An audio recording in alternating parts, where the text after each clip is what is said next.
Isang Diyos sa tanan, isang Diyos sa tanan, magawit magawit ang tanan. Amen. Ako ang yung elders, ako ang sa Lord. Lord, thank you for today that you gave us. Thank you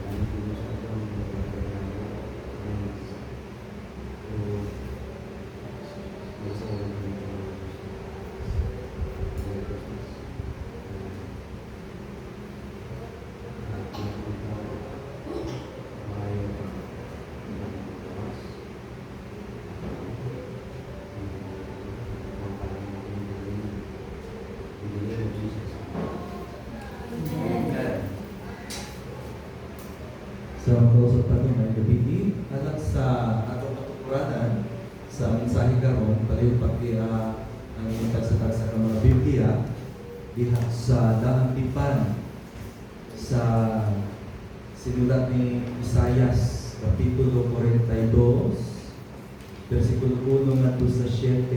Isaiah chapter 42 verse 1 through 7. Isaiah chapter 42 verses 1 through 7. Ato ning pagbasahon sa tubag-tubag, ako mamay matauna o kamo mamay magkasabat, ako pagdunganan ang verse 7. Okay? Isaiah 42 verses 1 through 7. Anda na magtanan? Atong pagkasugdan, ang pulong sa Ginoo nagakanayon. Ang Ginoo niingon, ania ang akong alaga nga akong gitabangan, akong pinili o gikahimutan pagkayo. Gihatag ko kaniya akong espiritu o hatagan niya justisya ang kanasuran.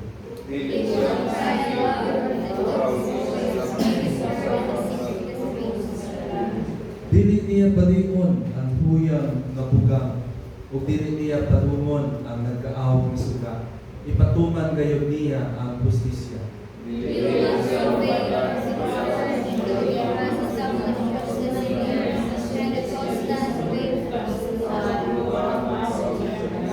Mao kini ang giingon sa Dios, ang Ginoo nga maoy nagbuhat sa kalangitan ug naghikyad niini ug nag-umol sa kalibutan ug sa mga butang nga anaan ini.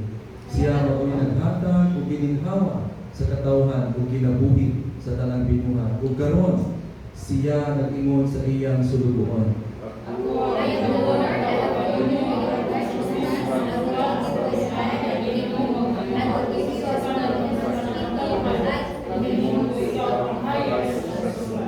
Dungan, aron ang pagpapagawa sa mga butang upang pagawa sa mga binilanggo gikan sa mamising kabilangguan. Amen. Ang Diyos magapadayon pagpanalangin sa iyang banal na pulong sa dihang kini atong basahon, pamatian o pamalandungan. So ang uluhan sa atong pagpamalandong karong gabi una is the servant of God. No, ang sulugoon sa Dios. And sayod ta nga gisgutan ang gisgutan diri nato is ang atong Ginoo Jesu-Kristo. In fact, Isaiah chapter 42 verse 1 through 7 mga igsoon gitawag kini nga messianic verse. No? Usa ka mga bersikulo o pundok sa bersikulo nga naghisgot no sa Mesiyas no? O sa kang Kristo o sa atoa ingon nga mga Kristohanon ang atong Mesiyas, ang atong Ginoo Jesu-Kristo ang igsoon. And because of that, no, kini nga bersikulo na nag-address sa usa ka problema sa katawhan. Ngano kailangan mo anhi sa usa ka Mesiyas? Ngano kailangan na ay Christmas? No, and kasagaran ra ba karon masaang ta ngano na ay Christmas? No, na ay Christmas aron makadawat ako sa pinaskuhan. Pinaskuhan, ano sa pa? Bonus, 13th month, kompleto, isa pa na diha.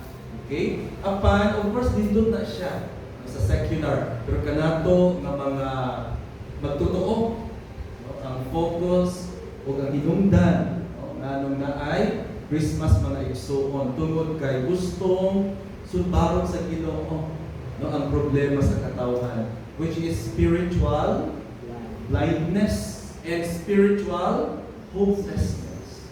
Kung sa maling spiritual blindness, ang pagkabuta sa katawhan may tungod sa Diyos. In fact, sa Romans chapter 1, ang kinaiyahan is screaming actually that there is God, pero buta ang kalibutan. Di lang buta ang sapa, wala sila'y paglao. Sa atong kaugalingon, dili man ta mapasipuli sa Ginoo. Dili man ta malangit sa atong kaugalingon. Unang ang Ginoo iyang gipadala ang iyang buktong anak, ang ikaduhang persona sa Dios Trinidad nga mao ang atong Ginoo Jesu Kristo. This is the problem. Nga kailangan i-address, solusyonan sa Dios mga igsoon. Kung mo ning hinungdan nganong na ay Pasko. Amen ba? No? Nindot ni siya. Okay? And then, ang tumong anak, kita magpistahan doon, we need to abandon what? Self-reliance. Na magsalig sa atong kaugalingon. Or magsalig sa tao. Asa naman tayo salig? Or usalig? Sa puso ni Kristo. Sa gahom ni Kristo. No? Nga maoy makaluwas ka na to. Because Christmas is actually closely related sa salvation. Diba niya ang Pasko, kaluwasan. Okay? So ang Pasko, ang pinakadakong gasa na madawat sa usa ka tawo, mao ang atong Ginoong Hesus Kristo. Kung bisan sa Old Testament, no? Every time musulti ang Dios sa iyang katawan, mingon siya, for example, kang Abraham, no? Abraham, do not fear. No? I am your very great reward. No? So sometimes, ang atong kahago walay reward. Sometimes ang atong kahago dili ma-appreciate by words. Pero ang pinakanindot kung ang Ginoo o si Kristo ang atong great reward. Apan ang pagkutan kinsa man din si Jesus. No? Do we know our Jesus? Kasi ang atong Jesus ha pura maglibog na ta kung kinsa si Jesus, kinsa si Santa Claus. Okay?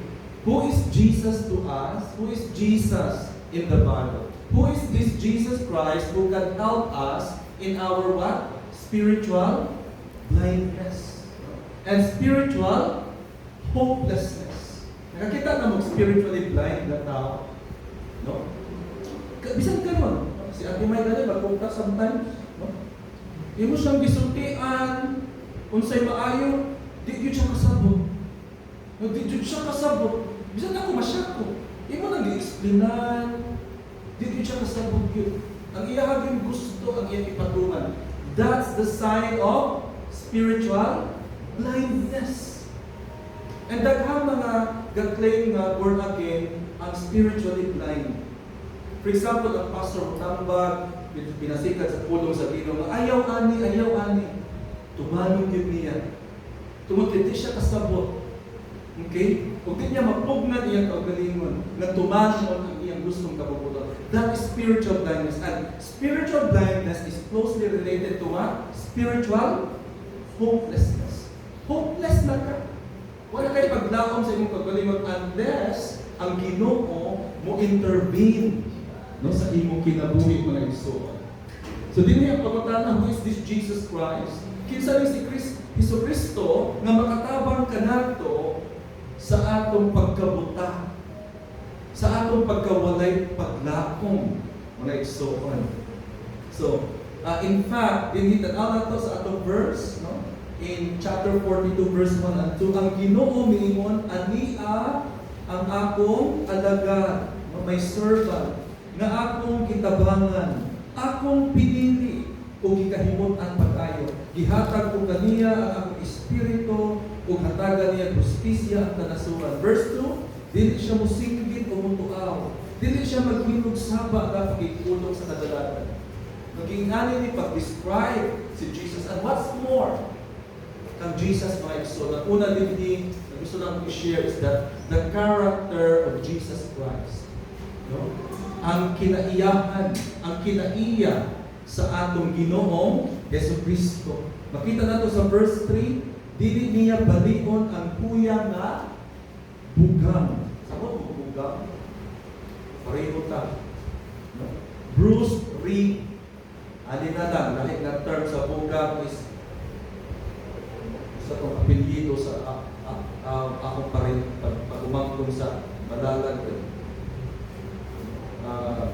Mura siya, balili. Siguro na kasama mo balili. Huwag hapon. Mura na siya napir. Kini mga dili taga-bukit kasabot. Huwag may baka. Lahi ng bugang, lahi ng balili. Oh, pero mura siya napper, pero gamay-gamay lang sa napper. No, yung anak. No, mura siya higan, mura sangbot na dagko gamay. No? Pero ang meaning diri, nabalik na siya. No, diri. Pero ingon diri sa meaning sa verse is dili niya patyon, nabalik na siya pero di gyud siya mamatay. No, di ba kita ang ubang sagbot na natawakan, patay na. Pero tungod sa kang Jesus Christ, bisag nabalik na siya, dili siya mabuo. May meaning diri. O kung sa pangsunod, dili niya paumon ang nagkaaw nga suga. Sige nagkaaw kay sige guyog sa hangin. No, niya gamay na lang siguro ang gas, ang kerosene. Pero dili gyud itugod sa Ginoo nga mapapaw kini mga igsoon. Ipatuman gayud niya ang hustisya. Unsa ni nga character? No? Unsa na aron ipapaw ang suga? Sa una na labi ng kusog ng hangin. Gamay na sira. No, naon na to no? Kubiran. Kabiran ni mga kita. No? So, what does it say about Jesus? No? Meaning, Christ is characterized by what? Gentleness. And in His divine work of redemption. Sa iyahang pagluwas na nato, very gentle siya. Kung saan ang gentle sa Bisaya? Wala bang? Maagho. Thank you, Ate Mayna. Pero bisa sa pagkamaagpo mo, di tagabuha. Kung sa maning pagkamaagpo, no, nandili siya, okay, kani, soft, no, kanan, balik bitaw sa pagkadanan, ug kamot, kasabot mo ng danan, ug kamot, or buak ug kamot. Diba? Iyarang gigumitan ang baso, nabuak na. No, mo na mga kamot na danan. Okay, tanan na yan, mahikapan, maguba. No, bukan siya kamot. O kung mga bata, bataran nga mahikapan, guba. No? Pero si Christ, dili ingana. He is so gentle kanato. No, sa iyang pagluwas kanato. Ingana si Jesus Christ, mga igsoon. Diba? Naiuban nga mo rescue lagi, pero nagkasamad-samad po. But when He rescued us, kita masamad. Kisa hinoy nasamad. Ang atong Ginoong Jesucristo. Christ is characterized by gentleness in His divine work of redemption. Another thing about Christ is characterized by what? Perseverance. No? In His divine work of redemption. Dili siya muundang sa imong kinabuhi hangtod dili ka maluwas. No? Ug hangtod dili kaniya mahatod dito sa langit. Ingana ang atong Ginoo. Di gyud siya mo surrender ka nato kay iya man tang mga pinili. Iya man tang mga katawhan. Iya man tang gipakabatyan nga igsoon. O kita ang hinungdan nganong siya nagpakatao. So ang atong lesson mga igsoon, grace, no?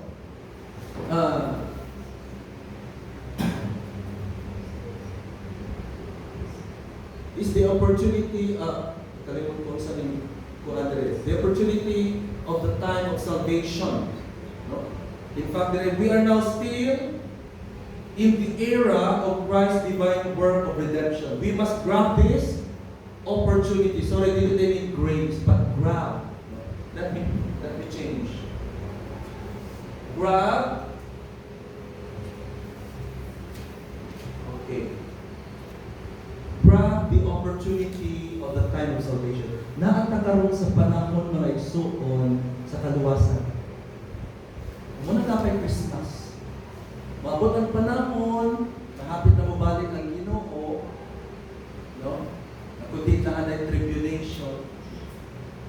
pasakit, maglisod na kita celebrate of Christmas. So this is the era, ang panahon sa kaluwasan ng igsoon. O kailangan natin may i-grab ang opportunity. Muni ang time na pundiin, mga lagar na sa Ginoo. Amin ba? Muni ang time na ato yung pugso na ato mga mahal sa kinabuhi nga mobalik sa Ginoo. Amin ba? No? Bisa ang ato mga kaila nga mobalik sa Ginoo o mga lagar sa Ginoo. Grab this opportunity. No? Samtang nakapata sa era wherein the character of Jesus is gentle. Because sa adlaw sa paghukom, dili na gentle si Jesus. No? Ato nang isgutan niya. So muna ang una, who is Jesus Christ, the servant of the Lord who helps us in our spiritual blindness and spiritual hopelessness. Ikaduha, the power of Jesus Christ. Ato isgutan. No? Ang pagkagamhanan sa atong Ginoong Kristo. Tanawan mo ang verse 4. Dili gayon siya mawad-an ug paglaom o maluya. Hangtod na mapatunhay niya ang justisya dinhi sa kalibutan. Ang kapuluhan magpaabot sa iyang balakod. No? In fact, kita nato, Christ is so powerful, no? To judge. In fact, mga igsoon, powerful siya na mapatuman niya ang iyang tahas. Kung saan yung tahas? Isa sa tahas ni Christ is to judge. And in fact, dinhi, kung saan yung judge, lahi ang pagka-judge ni Christ. No? Una is to satisfy God's justice. Tunod kay na ay Christmas, no? Na apoy, mahal na adlaw. Kung diyan sa mahal na adlaw, na satisfy ni Kristo ang justisya sa Diyos. Kung saan justisya sa Diyos? Walay katapusan na kamatayan. Kung kinsay ni ako ani, ang atong Ginoo, Yesu Kristo. Kung sa iyang pagpanganak, nahimong kining Ginoo. Because ang pagka-Diyos o ang pagkatao nahiusa diha sa persona sa atong Ginoong Yesu Kristo. Dili lamang natatagbaw ni Kristo ang justisya sa Dios nga mao ang walay katapusan kamatayon apan naapod siya gahom to justify God's people. Saan ba yung justify God's people? Kita kumutuo ta niya atong itugyan atong kinabuhi niya ato siyang dawaton sa atong kinabuhi. Diretso dayon ang ginatawag nga justification. Saan yung justification? Ang pagdeklara na ikaw ako dili na satan. Taliwala sa atong pagka makasasala. Kay ang nidawat lagi sa silo kinsa ang atong Ginoo Yesu Kristo. No? So He is that powerful, mga igsoon. Another thing is Christ is worthy of hope. Because of this, anayan siya sa atong paglaban. Diba din yung mga Bisaya na atay mga adage, no? Na luingon ta salig apan ayaw laom. No? Napailain na mo nang ingon tag puhon. No? Simba brad puhon. Hindi man siya kapasalig lagi. Di ba? Mangalagi na to sa Ginoo brad puhon. Kaloy sa Ginoo. Pero kita, dili na ta makapuhon sa Ginoong Jesus. Amen ba? No? Dili, walay kwenta ang puhon na pulong sa iya. Tungod kay, angayan siya nga atong saligan o lauman yun. Christ is worthy of our hope. No? Especially among the Gentiles. No? Ingon din sa verse 4, ang kapuluan magpaabot sa iyang balaod. No? Muli meaning sa Gentiles, no? Ang mga katungtua sa layong dapit. O kita, apil taan na ang mga hintil mga iso. Usang lesson na to, trust Christ to satisfy God's justice. Saligan nato si Kristo na mao'y makapatagbaw sa justisya sa Diyos. O mao'y mudawat sa justisya sa Diyos. Trust Christ to justify us. Siya lang ang makapadeklarar ka nato na mataro. O makapahimo ka nato na mataro. Amin ba? Muna yung meaning yun sa Ikatulo, who is Jesus? No? Dapat may bawat po nato ang mission of Jesus Christ. Kung sa itahas ni Kristo, nga nung nagpakatao siya. Tanaw na ito ang verse 6 to 7. In verses 6, nahos ko sa 7 na igsoon, ako ang Ginoo, nagtawag kanimo, aron ipatunhay mo ang katarong. Pinaagi kanimo, maghimo akong kasabutan, uban sa tanang katawhan. Ug himuon ko ikaw kahayag sa kadasuman. Aron pagpabuka sa mata sa mga buta, ug pagpagawas sa mga pinilanggo, gikan sa mangitngit nga bilanggo. Unsa ang takas ni Kristo? Sa kinabuhi sa iyang katawan. Katawan ba ni Kristo mga igsoon? Amen. So, una diri, Christ's mission to be a covenant and to be a life. Ang layman's term sa covenant, sa karon na term is contract. No? Siya ang atong kontrata halin sa Dios. Ug siya po ang atong kahayag mga igsoon. No?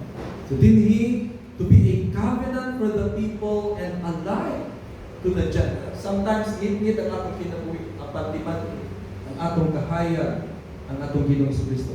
Busa ko, when sometimes you are at the darkest moments sa imong kinabuhi, ayaw, don't turn to friends. No? Don't turn to anybody else. Una gyud na dagan ka, damog ka, dito jud kang Jesus Christ. No?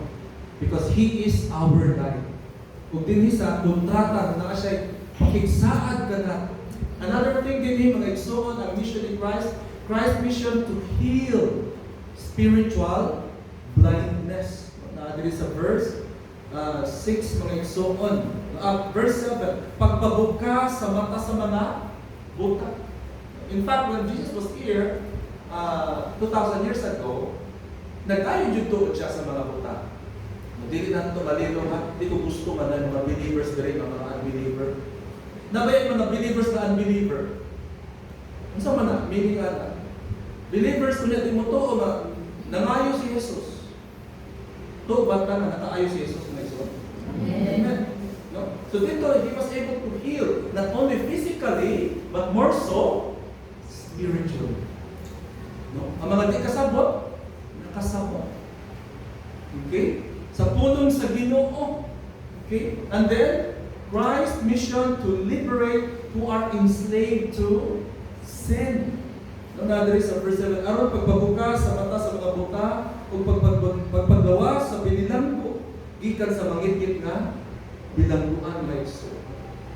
Okay? So, ang atong lesson is, ask Jesus Christ to start, continue, and finish His mission in your life. Ato hangyo nga Lord na unsa imong nasugdan sa akong kinabuhi, ipadayon kini. Ug unsa ning ani mong kinapadayon nga imong nasugdan sa akong kinabuhi, tapusa gyud ni no dito sa langit. Okay? Kaya ngano kung wala nagpadayon ang pagpaglihok sa Ginoo sa imong kinabuhi, it means wala gyud ni nagsugod. Okay? Kung dili ka kalaom na iyaning He will finish His work in your life. Munang importante nga nagsugod ang Ginoo sa inyong kinabuhi. Gisugdan na bata. No? Ug lihok sa Ginoo sa atong kinabuhi. No, naglihok bang Ginoo sa atong kinabuhi mga igsoon? That's very good. No? Ask Jesus Christ to make you the instrument to open the eyes of the spiritually blind and to free those who are enslaved by sin. So, dili lamang na ang nasugdan, nagkaluwasan sa imuhang ginapadayon karon ni Kristo, apan ato kumangyon si Kristo na himuon tang instrumento. Alang sa ato mga mahal sa kinabuhi. Amen. Ibaw ko si Nanay Permi magsakit iyang kasing-kasing tanaw sa iyang pamilya. No? Kasabot ko mo bitaw na atong hangyoon gid na nga kita himong instrumento sa Dios aron magsugod ang pagpaglihok sa Dios sa kaluwasan sa kinabuhi sa atong mga mahal sa kinabuhi sa atong mga pilihan. No? Muna importante sa inyo na to, Lord, Naglihok pa ka sa akong kinabuhi, Lord, na tabangin po ko mo instrument ko para sa akong mga makasal. Sa pagtapos mo igsoon, grab the opportunity of Christ's divine work of sa redemption. Ato yung ikaputo. Manalagad yun ta. Samtang naapata sa panahon na kundiin maka-alagad pa ta. Matuingon actually ni Kristo nga, work for the night is coming. Pangalagad, samtang dili pa ang gabi. Kaya kung hindi kagabi ko no, maglisto na trabaho. Na mo yung abi pa lang, why? Kung anak ko galing, trabaho mga ko gabi. Dili ni maambot sa ni Kristo. Maambot ang panahon nga lisod na ipangalagad. So samtang kaya pa nato ipangalagad, mangalagad yun ta. Amin ba mga igsoon? Trust Christ to satisfy God's justice and to justify you. No? Salig kang Kristo. Kabisan sa ato mga kapakyasan, siya ang muhimo natong mataron. And then ask Christ to finish His redemptive work in your life and make you the instrument of His redemptive work. Ingna nga, ang iyong akit si Kristo, Lord, hinaot pa, naadyo kayo gisugdan na trabaho sa akong kinabuhi. O kining imong gisugdan, imong padayon. O kining imong ginapadayon ka. Imong kining tapuson. Hangtod, imong kong ihatod dito sa langit, sa imong presensya. Mga igsoon, maukini si Kristo ang sulugoon sa Diyos, ang atong manluluwas, ang hinungdan nganong adunay Pasko karon sa atong Ginoo. Amen ba? Ang Ginoo magpapalit pagpanalangin sa impalag ng pulong sa diyang kinaatod sa akong pamagyan ng pamalandunan. Wait sa ay nasa